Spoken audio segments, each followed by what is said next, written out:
Hello, this is the Alchemist Inkwell. It is your spiritual podcast for grounded people. I'm Emily. And I am KristaLyn, and today we have a very special guest with us. This is Nikita. Nikita is amazing with all things yoga and is here to help us clear some things up with things we might know and things we might not know. So please tell us more about yourself. So I'm Nikita. Hi, everyone. I'm a 33-year-old, almost forgot my age there, yoga instructor and educator living in London, UK. And yeah, I've been teaching for about 8 years now, and educating for the last nearly 3 years. That's Fantastic. amazing. Yeah, that's You want to go? after you, Emily, Okay. for sure. We always do that. I was just going to ask, so how did you get into yoga as, a spiritual, meditative, physical practice? What drew you to yoga? So there is no short story for this, but so yoga is something that has actually run through my heritage since I was, God knows, like a very young age, basically.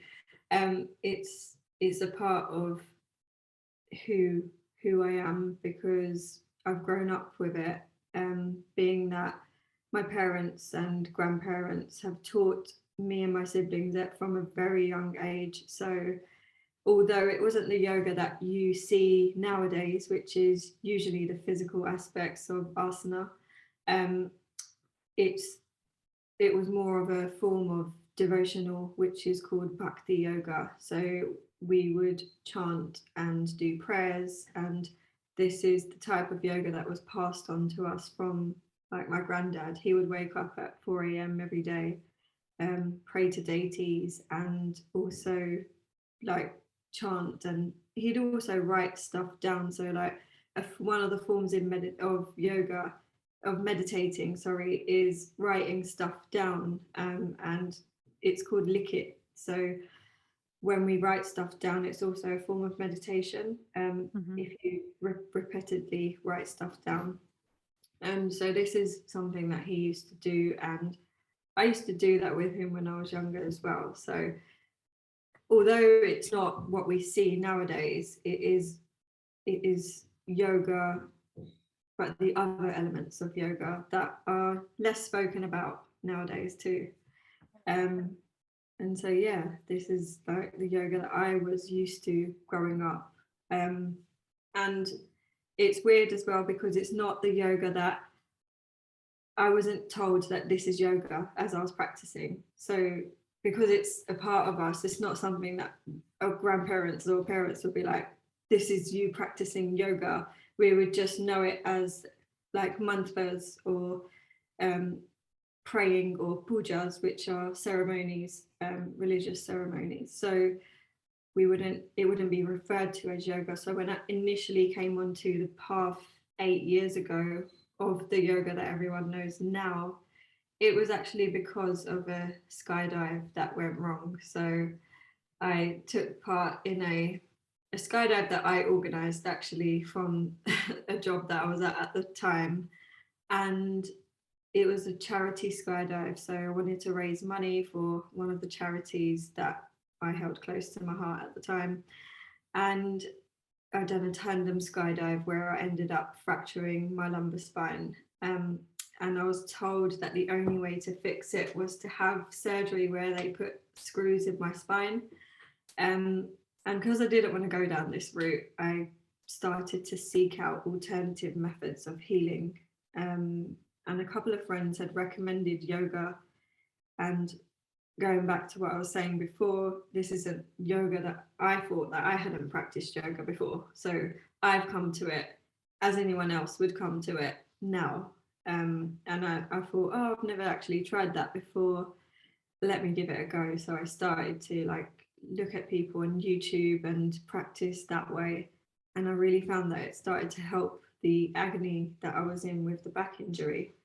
And I was actually quite glad as well, because I found that after having some pain treatment for the injury, I didn't need to have the surgery for it, because I was kind of healing it through this practice.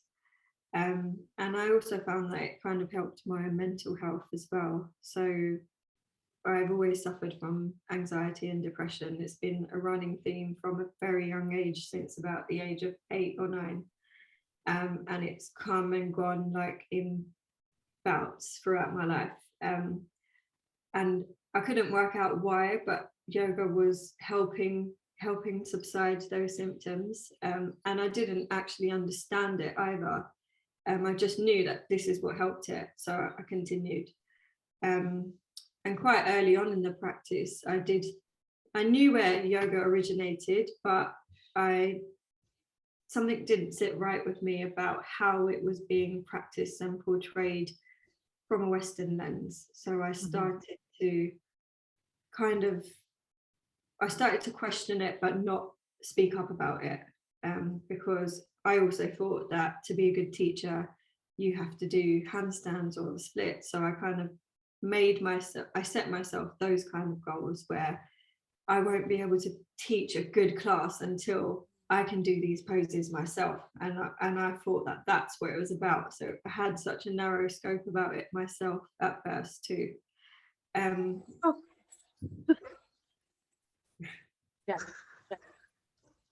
I'm going to put my dogs outside. Do we want to pause really quickly? Yeah. So that's kind of an incredible story. That's so much holistic healing. And it really does sound like yoga is more than just the movements. It can be really much more of a lifestyle, and even specifically a cultural lifestyle. And I know that on TikTok, your platform very much involves the decolonization of yoga, clarifying the actual roots of it. And we would love to hear you share more about that. Yeah, so like I was saying before, that I didn't actually speak up about this stuff until a couple of years ago, where I really found I was like 5 or 6 years into my practice, and I really found that along my journey, there were a lot of things that didn't resonate with me, didn't sit right with me. I saw a lot of underrepresentation of people of color, in the yoga and wellness world, and I just found it hard to not say anything or not speak up about it anymore. There are also a couple of brands who had approached me for being an ambassador for their company, and they would use like a Sanskrit word for their company, but have no representation of any native teachers or any of the BIPOC community. So I had to start to do something about it, and also not being heard in my teacher training as well, when there were a couple of teachers who would do the chanting in the morning, and these are teachers who are teaching groups of 25 like every other month. So you can imagine how many people they're putting the wrong thing out to. And when I did say to one of them, this is the way that it should be said, like you're saying one of the words wrong, and it's a prayer that I've grown up with, and I've said every single day before I go to bed. So if I'm telling you that something isn't right and you're not listening to it, but you're still continuing to put that out there, it's very disrespectful for people from this culture. Yeah. So yeah, I all of that and plus more happened over the years, and it just came to a point where I felt like change really needed to be made. And I've never always been a person to speak up about things, so it was quite a scary thing for me to start speaking up about. But I think being from this culture and having this in my heritage kind of made me feel more at ease with it, because prior to me speaking up, I felt like I wasn't allowed to speak up about it, even though it is something from my own heritage. So yeah, I started to speak up about it on social media like Instagram, and then TikTok. And it wasn't actually until this year where one of my posts on TikTok just kind of went viral, and it just all blew up from there. And there were a lot of, the thing with social media as well and with this work is that people perceive it in the wrong way, and there's a lot of negativity that comes with it as well, as with a lot of things, but especially with this work when we're talking about sensitive topics such as the colonization of yoga, whitewashing, white fragility, white supremacy. I feel like people don't like hearing those things, and it's so important that we speak on these things, because otherwise it further leaves us oppressed. And as people say, like, why do we not all want to be like one community? Or it's not about us all being one, because we're not, because that's just bypassing the facts that we all have different identities, we're from different backgrounds. But so yeah, I just wanted to start speaking up about it a bit more, and it did come with a lot of backlash as well, and it still does, but I don't think I'll ever stop. I think it's amazing. Personally, I've practiced a decent amount of different types of yoga, and it always has struck me that it was never run by a BIPOC individual. There was no acknowledgement to sources where they got the information. They typically learned from a white person how to do this thing. And it was always, Krista and I focus a lot on source material in our work, quite a bit, especially her with astrology. And so it's always a lot of value for us in that space. Yeah. So I deeply appreciate that you are actively bringing attention to this, because it is your culture and it deserves to be known that it's your culture, and that you would be the, one of the authorities on that space and how it should be held, whether in the Western world or not.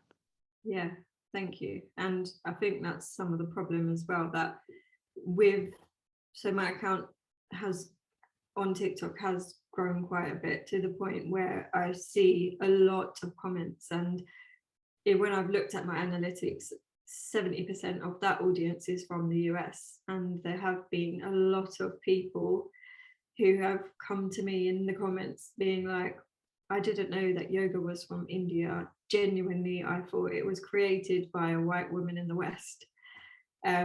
So hearing this on a regular basis, that makes me want to throw up just a lot. Yeah. Oh.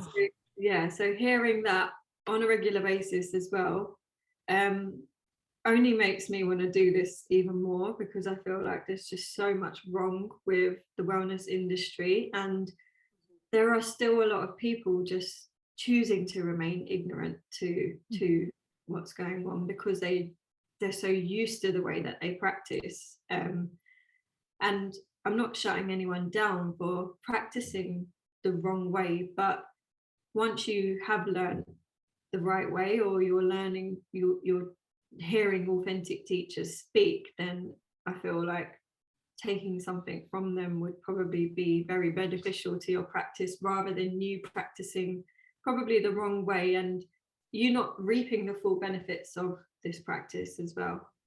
Yeah, there's a very similar thing in even astrological magic, where you have to be as close to the source as possible, because you're not going to get the result that is promised in the practice if you're winging it, or if you're adjusting it too much. Same as with even something as simple as a cooking recipe. Yeah. If you stick to, I saw this on TikTok too, where people are taking other cultures' foods and just changing them and then claiming they're still the same food. By that point, it's something different. Yeah. And so if you're going to claim that something is that original thing, let it be the original thing. Embrace it for what it is and what it always was supposed to be, so you can get the results that it promises. So I'm really glad you're raising awareness for this. Thank you. Yeah. A question on that too. For all those people that maybe do already have a practice, or they're really attached to yoga, what would be something that you wish everyone knew about, like, yoga's history or its origins or anything like that? There are a lot of people like this, and like I said, most of what I see nowadays is from the engagement that I get on my posts, especially on TikTok. So a lot of people do come to me and they're like, but I've been using this practice to help my healing and my mental health, and I won't give it up, and I won't start using spirituality with it. And they kind of get their back up about it. But I wish that people knew that this practice is spiritual. I wish that they would do some reading on it so that they can know that you can't separate the two. So many people fight so hard to say that they don't have to be spiritual to practice yoga because of the way that it's been marketed in the West. You just can't remove that. It's removing its origins, and it's completely diluting and distorting this practice. So I wish they would like kind of gain some background into it. I mean, if we're talking about chakras and nadis and all these energy centers and prana, which is vital energy, like this is all to do with spirituality as well. And so I don't understand how you can separate the two, but then it always goes back to when we're talking about nadis and energy centers and chakras, people don't see that as yoga, as part of yoga, because of the way that it's been marketed, because people only see yoga as one thing, which is the physical postures. So that's why they're like, we can't be spiritual and practice yoga. We don't have to be. It's just an exercise. It's just a stretch. So I wish people would stop referring to it as just that and kind of separate the two, kind of see yoga as spirituality. And if you want to do yoga to practice something else, I understand that it might be helping your mental health or your healing. But if you're not open to the spiritual aspects of it, then I would suggest trying something else, because there are alternative methods of healing as well, that can be used.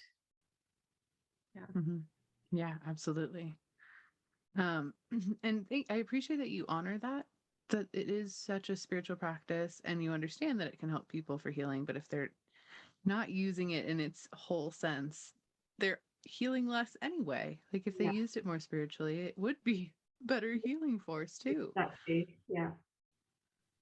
So where would you suggest someone who has felt enlightened by the story you've just shared, and now they're like, well, I want to take the next step in honoring the tradition of this, I want to get back to the source, where would you suggest someone begin that research and that exploration? I would say another thing that's left out in modern or Western yoga is not having a guru or a teacher, a guide, a mentor, finding one who is native to the practice. My one is in India, and I have Zoom calls with him, so there isn't an excuse of not finding one in your area, really. And I understand that there might not be enough resources out there, but once you start searching, you do find it's just that native practitioners are actually buried in this practice. So we're not the first ones to come up. You do have to do your research, unfortunately, but this all ties into the work that I'm doing. So finding native teachers and learning from them primarily, not only to learn in an authentic way, but also to elevate our voices and uplift us in our own practice. That's what makes sense to me. And also probably reading yogic texts, the main text being the Bhagavad Gita. That is yoga. And if you really try to understand that and learn that, you are automatically practicing yoga. It doesn't have to be on the mat. So also just understanding that your practice doesn't have to be something that you do physically on the mat. You can be doing practices that you carry into everyday life, and say you practice yoga because you are. If you are living truthfully without harming people, or practicing the other limbs of yoga just in your everyday life, you're already doing it. Yeah. Is there aspects of yoga that are like a closed practice for people that are just, of your heritage? Like, is there some of it where it's like, no, this is not supposed to be for everybody? Are there boundaries to respect? Mm-hmm. I wouldn't say it's a closed practice at all. It does have its roots in Hinduism, and Hinduism isn't a closed practice. It's open. It's just the only ask is that not to disregard the spirituality again, because it is, Hinduism is spiritual as well. So it's not about kind of taking that part and just dissecting it and choosing, cherry picking what you want to take from it. So yeah, I wouldn't say it's a closed practice. I would say that just to practice respectfully and authentically. Mm-hmm. Awesome. I just always want to make sure that there isn't anything that, because especially in like the witchy community and spiritual community, for most recently, it's been like white sage is actually a closed practice, and yet it was mass marketed as this cleansing tool, but it's closed. And so I always want to be really conscious of that when talking about these practices that have been so mass marketed, to make sure that there isn't boundaries that need to be understood that have been just like stomped. You know what I mean? Mm-hmm. Yeah, I would say that the only thing that so we're talking more about cultural appropriation, is more about kind of the deities being misused, Hindu deities being misused, and bindis being misused. I would say that that's quite has a significance to Hindus, and I wouldn't tell you to go around wearing them just as a fashion statement. So those kind of things also have some religious meaning behind them too. So I wouldn't recommend doing those kinds of things. And then a lot of people also associate like Om and Ganesh with yoga, and also disrespect these things and symbols, and they kind of put them on the floor, or like you see them misused quite heavily in, like I've heard wild stories about them being on toilet seats in studios, or deities being on the floor, and it's just very disrespectful. There's been one recently, actually, in the past couple of days, where there's been a big uproar about one of our deities being used on a swimwear piece, so literally on the bikini bottom and on the top as well. So yeah, I would say that those kinds of things aren't for the purposes of aesthetics. Yeah, that's just horrific. It really, like, that is. It would never so many occur to me levels. to put an image like that on a bikini. Yeah. Oh, Yeah. oh my God. Wow. Okay. Yeah. Well, thank you for bringing that to our attention and to everybody who's listening.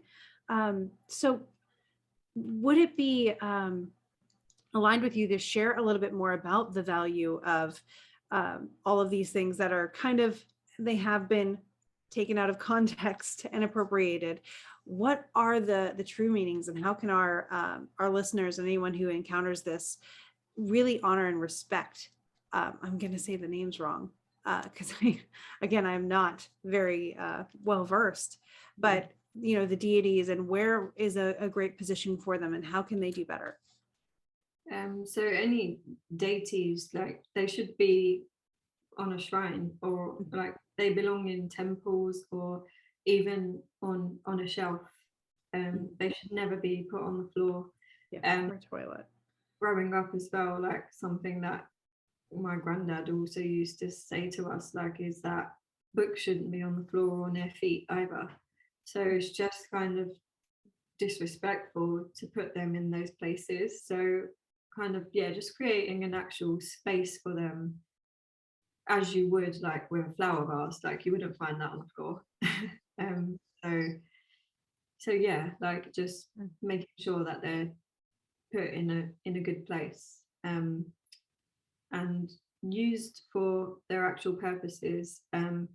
There are multiple purposes for them, so I won't go through them right now, but you can also research that and like use them for their actual purpose, because some people just have like Lord Ganesh in their room, or on a kind of tapestry.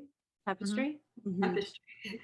and they don't even know what it's for. So I'd also say kind of just knowing the meaning behind these things, like even when you're saying Om or the word Namaste, that has been like very heavily appropriated. Knowing the meaning behind it before you're just kind of just saying it out, without, just because it seems to have been associated with yoga. So you might think that you look like a better yoga teacher, and you might think you know what you're talking about. If you say those words, they're kind of just like, what's the word? Like, not gold words, but like buzzwords.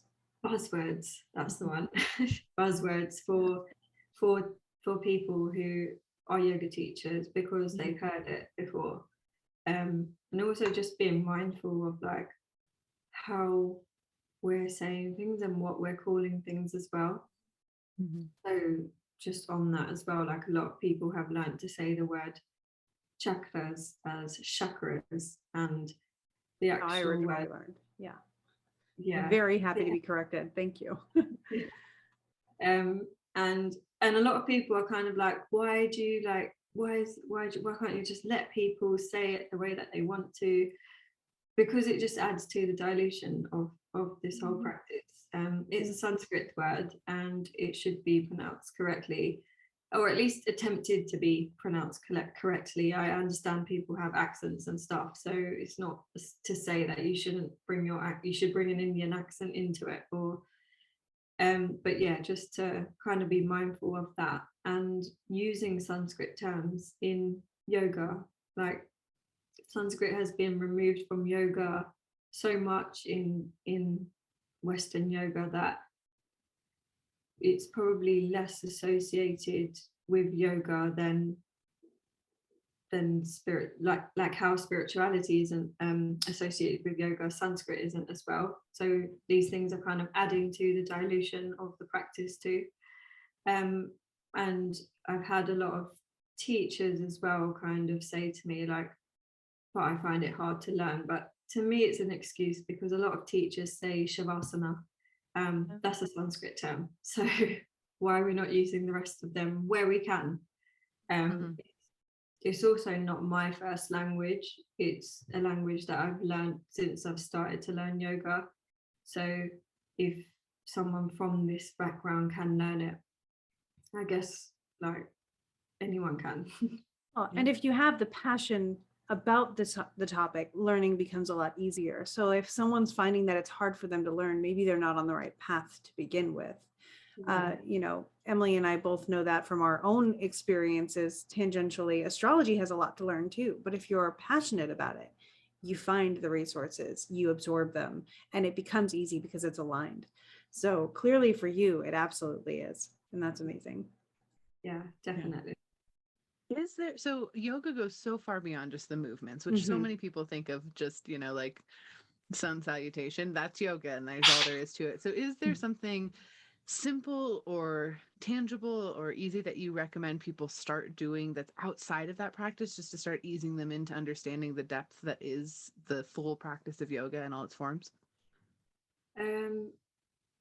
Yeah, so there are the thing with yoga as well, like you just said, it's a practice that's in depth. And I've had this conversation with teachers before where they're like, if you're just throwing like Sanskrit terms and yogic philosophy at people, they're not going to be interested.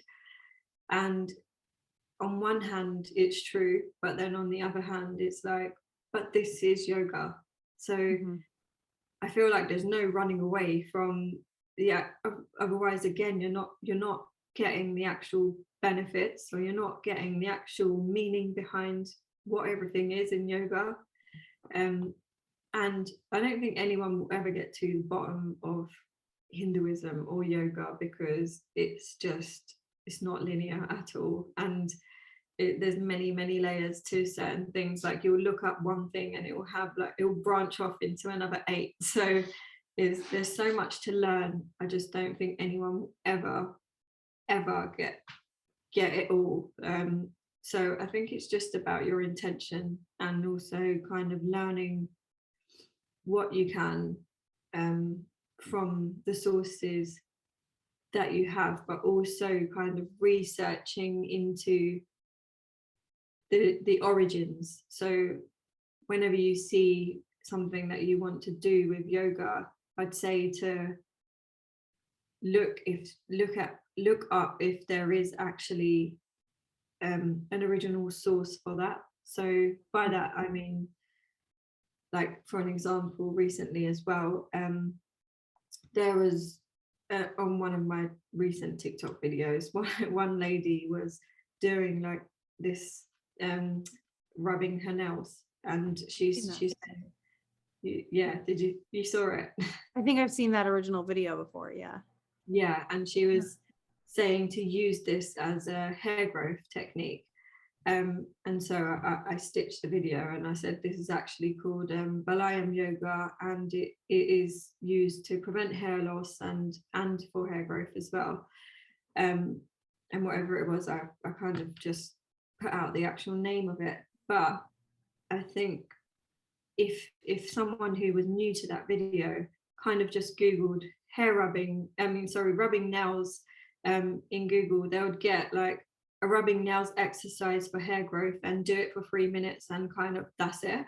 But if you're actually if you're using the term that I suggested, like if you Googled Balayam yoga, you would get a whole heap of benefits, contraindications, you would get how long to practice for, where this is from, why we do it. So there's a big difference as well, like when you are trying to learn about stuff, really knowing where these things originate from. Sorry, I just went on a tangent and I don't even think it's very important. Yeah, I think it's great. So kind of a different question then, I guess, is what is something that is like your favorite part about yoga? Like you've been at it for a long time and you're still going and it's still such a passion of yours, which we can tell just through the way you're speaking. Like what makes it so exciting still? Like what draws you in continually? I just feel like it has an answer for everything in life in general. So like I said before, like I've always suffered from depression and anxiety. And I feel like if you're a person who suffers from depression and who's always trying to find answers for stuff, because I know I am one of those people, I feel like it does have an answer for things where you might not find the answer from like a therapist or just a general book. There are certain things that it teaches you that you're just like, now that makes sense. Now, like I've done this from a young age and now that makes sense. Like it's not just something that happens in a classroom or on the mat. It's something that is literally lived by, and you do develop a greater sense of self-awareness, and you can develop resilience and so many other things. Like it's just continuous into your life, and that's what I love about it. That's beautiful. The fact that it can be just in every facet and just provides that support and foundation in every day. That's beautiful. Yeah, definitely. So you've mentioned your like TikTok work and stuff like that quite a bit. Would you share with our listeners a little bit more about like where they can find you and stuff that you're doing to continue to educate in this way? Because you are one of the best resources that we can think of. So we would love for people to at least begin their research with you. Yeah. Oh, thank you. So I actually do monthly Roots of Yoga workshops. So it's actually called A Beginner's Guide to the Roots of Yoga, where I discuss everything from cultural appropriation to the colonization and how to decolonize the practice. I'm working on getting these on demand so that we're not going to be running them live now. But the next one, and I'm hoping is the last one that's going to be live, is going to be in May, May the 17th. And I'm also currently working on a membership platform where there will be access to loads of resources. There will be access to practices that aren't just asana. Also YouTube. I have a few videos on there, not as many as I'd like, but there are enough if you are getting started on your journey. And yeah, Instagram to learn more about cultural appropriation and decolonizing, and kind of even TikTok. Like, I speak a lot on there about stuff. I probably speak there the most than I do anywhere else. So you can learn a lot from there as well. So those are all free resources. The workshops are obviously paid for. But yeah, I'd say there are other people as well who are great resources, like Deja Yoga. She has she's based in the US as well, has a big platform and really uplifts the voices of South Asian teachers. She has so many teachers on there. And she also has a podcast called the Yoga is Dead podcast, which I would highly recommend listening to as well. So yeah, that's where I'd say to find me. What's your handle on social media? It's Nikki Yoga, NIKYYOGA. Gotcha. Perfect. Thank you so much. Thank you. Yeah, it's been such a pleasure chatting with you. Is there any final thoughts that you would want to leave our listeners with, or that you want to just, remind people of, or anything in this capacity, or just whatever comes to you, I guess, also, which is tends to be how we flow. So Yeah. if there's anything that comes out, we're good with it. Yeah. No, I feel like we've covered like a load of stuff. Like I said, like before we started, I feel like I could talk on this for days, because people always have a lot of questions, even after you've kind of broken down things and explained things. They still kind of, I feel like people still get their back up because they want to practice in the way that they have been practicing, or the way that they've learned all this time. I'd say to really start to listen to what native practitioners have to say, and kind of ask yourself why they are the minority in this practice, in their own practice.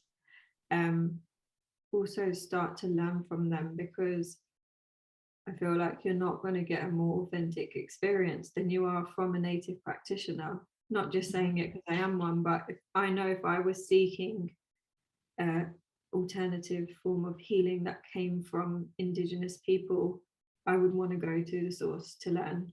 I wouldn't want to go to someone unless they were super authentic. I don't think I'd want to go. The first choice I would make is to go to someone who is native to the practice. Yeah, absolutely. Well, alchemists and everyone listening, thank you so much for tuning in. We will also link all of Nikita's stuff down below this episode, either in the show notes if you're listening to it, or on YouTube in the description section if you're watching us. But thank you so much for tuning in, and we genuinely thank you so much for coming. We so support your work, and the second we saw you on TikTok, we're like, oh, we need to have you on. This is so aligned and so beautiful, and what you're doing matters incredibly deeply and is so energetically high vibration and just really beautiful. So thank you for wanting to come chat with us. We really deeply value you. I really appreciate the support and for you having me on here. Like I said, it's been very difficult to get our voices heard in spaces in the wellness industry. So yeah, I'd say also for anyone listening to kind of make our voices heard a bit more as well. Yeah, one of the most potent forms of magic in modern day is lifting up other voices and using your endorsement, which can be as simple as tapping a video and giving it a heart so that the algorithm amplifies it. So to anyone who's listening, you have that power every day. So it's definitely an option and something that's within everyone's realm of influence. Yeah, definitely. So, in addition to that amazing interview that we just had, and it was so wonderful getting to talk to Nikita, we wanted to update you on just a little bit of the astrology and energy that is coming your way this week, so you can be prepared. Yeah, so don't panic. We have a Mercury retrograde coming. Yeah. And here's a fun fact about Mercury retrograde. You've literally lived through this so many times, you probably don't even know how many times, because Mercury retrogrades the most often. It does it 3 or 4 times a year. So I know Mercury retrograde gets a reputation for being this chaotic wrecking ball that just comes through and ruins everything. And yeah, it glitches things, but honestly, this is a hot take, or maybe not, but it's a well thought out take, but I'm going to call it a hot take. That's on us. It is our fault if Mercury ruins everything, because all Mercury is doing is say, hey, let's do a double check of this. And we get mad because culture and society has programmed us that if you didn't get it right the first time, you've failed. And so I don't want anybody, if you learn anything from this Mercury retrograde or from this podcast in general, it is that taking things at your own pace and revisiting things is not failure. Rushing things to the point of not being connected to it and not being conscious and present with it is not failure either, but it is a setup for a feeling of feeling ungrounded and a feeling of being out of control and out of resources. And speaking of resources, much of this Mercury retrograde is happening in Taurus, which is the sign that kind of brings about the themes of finances, resources, natural sources, and other things that support our livelihood, that which we surround ourselves with to feel supported, mostly in a tangible and material sense. So thinking about that, we do have Mercury retrograding between the degrees of 4 Gemini. So the 4th degree, well, technically the 5th, but anyway, the 4th degree of Gemini, because signs start on 0 degrees. And I'm just really proud of myself for memorizing that the 4th is technically the 5th. It took me a while to get there. So thank you guys for holding space for my victory. And it's going to retrograde all the way back to 26 Taurus. 26 Taurus is interesting because it is the degree where the lunar eclipse occurs. And it's also the degree of a little star known as Algol, which we'll be talking about more as we talk about the lunar eclipse. And it is already mentioned in my May astrological overview, which you can find on the Forgotten Storytellers YouTube. There's actually a linked timestamp to the lunar eclipse, so you can jump straight to it if the video is a bit longer than your tastes are geared towards, which I don't blame you. I always lose my voice when I record those. And this time I built it in that I was like, you need to take a drink. And so do I. So I built a spot for myself to actually take a drink so I wouldn't lose my voice this month, which worked. So thinking about that, what can you build into your schedule? What can you build into your routine that gives you that brief refreshment moment so you can take a breath, quench your thirst and take things slowly and assess the situation that is going on around you, starting in Gemini for the first bit of it, and then moving really into Taurus. Look at where those fall in your chart. Those areas of life, those houses in your chart are where you may have already noticed themes coming up, because Mercury does have what is called pre-shadow and post-shadow. And shadow sounds scary. It's not. It's just what happens on either side of a light. So while Mercury is moving backwards, it first has to cover those degrees in order to recover them. So we call pre-shadow the time that it takes for Mercury to cover 26 Taurus to 4 Gemini, which it has already done. It started doing that on the 26th of April. So by the time that you are listening to this, you're already kind of in the midst of some of the themes that may be given extra time to be addressed during Mercury retrograde. And then there is post shadow, which will begin on June 3rd as the retrograde stations direct again.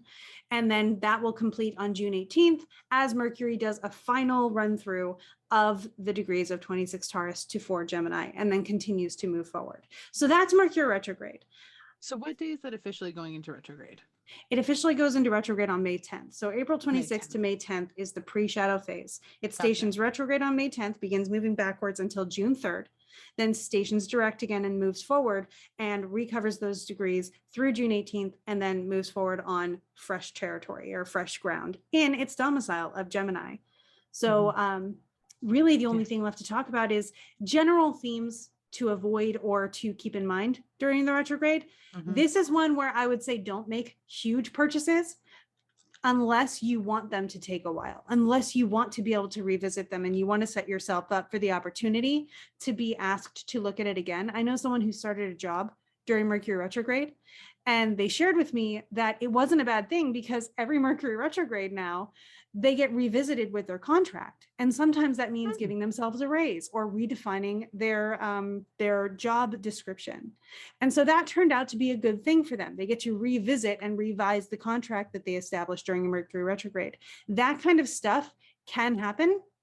But if you're looking for something to be solid and supportive and sturdy and enduring without you having to babysit it, then this may not be the perfect time to start it. That's why, Emily, I made sure that we got Mercury and Gemini before the retrograde with that fun little announcement that we'll be sharing with you soon. There's a tease for you. So yeah, keeping track of your budget, revisiting any subscriptions that no longer support you, that no longer really fit your priorities, checking into your values, making sure that the people you're surrounding yourself with, the everything around you reflects your values. It already does. And if you don't like what you see around you, check in with your values and then start acting according to them. And then the world outside will start reflecting the world within. Yeah, no, that's a wonderful, absolutely wonderful tip on that. It definitely, it doesn't feel like a scary boogeyman sort of retrograde where sometimes they do, where you're like, oh no, I feel the energy coming in. That's not the way that it looks or feels at all. And one note, when you were talking about how we define failure, I saw this the other day and it really made me think about it, and it's not been off my mind. So I'm just going to share it with everyone here so that maybe it can help you too. We also tend to define failure about something's inability to last forever, regardless of whether or not it was aligned with us. So for example, like if you were to open up a coffee shop and then after a couple of years, it was no longer fun for you. And so you closed it down, like it's seen as a failure when it's really not. And so reassessing that alignment and how you address things is super important. Yeah. And if someone else has a definition of failure, don't let that be put on you. Yeah. If someone else defines failure by changing directions and you feel like changing directions and they start getting, having feelings about that, that's not your thing to deal with. That's actually them dealing with it. Another thing to keep in mind is that on the very same day, on May 10th, Jupiter will be moving out of Pisces and into Aries. During its stay in Aries, it will meet up with Mars, but we'll be talking about that later in the month. If you want to look at that now, that is also in the May astrological overview. But Jupiter is really bringing the expansion to the heat of Aries. So if you think about heat and expansion and those kinds of themes in all of their archetypes and the ways that that might manifest, it's like looking at a tarot card. And the tarot card gives you an archetype and a theme, and that can express in a bunch of different ways that really fit the theme. Like I said, we'll be talking about that more as Jupiter makes connections throughout its time in Aries, so that we end up really noticing that. But you may notice that things start really moving and that we get maybe even a little too ambitious, because Jupiter is bringing the, I can handle all the things. I'm so expansive. And we have this Mars ruled sign of Aries, this fire cardinal, let's get this going, starting the race kind of thing, saying, I can do all the things. I'm not going to think too far ahead because all that exists is right now. And sometimes we end up biting off a little bit more than we can chew. And with Mercury retrograding in Taurus, I feel like that's a little bit appropriate as well. So just keeping in mind that this is a good time, even though you may feel the pressure to move quicker and you may feel a little bit extra impatient and a little bit possibly even over optimistic, just give yourself the opportunity to count to 3. Muscle test, say, hey, is this what I want? Is this really cool? Or is it like a passing thought that I can honor, apply to something else and let flow? Those are some great ideas for this Mercury retrograde. Yeah. And then we have a lunar eclipse coming up that we will talk about in the next episode, because I know everyone's already thinking about that. So just to address it, we will talk about it. I promise. It's just not yet. It's on the 15th if you're on the East Coast, 16th if you're on the West Coast, somewhere in between. Somewhere in between of the US. So it's one of those ones that happens in the middle of the night, and so it spans multiple dates. But yeah, awesome. Sorry about my ringtone. That's the Ein theme from Cowboy Bebop. Ein is the corgi in Cowboy Bebop. And if you know me, you know why that's my ringtone. So fun little bonus for you there. Right. Awesome. Well, we hope that you have an amazing week this week, and we hope that you go make some magic.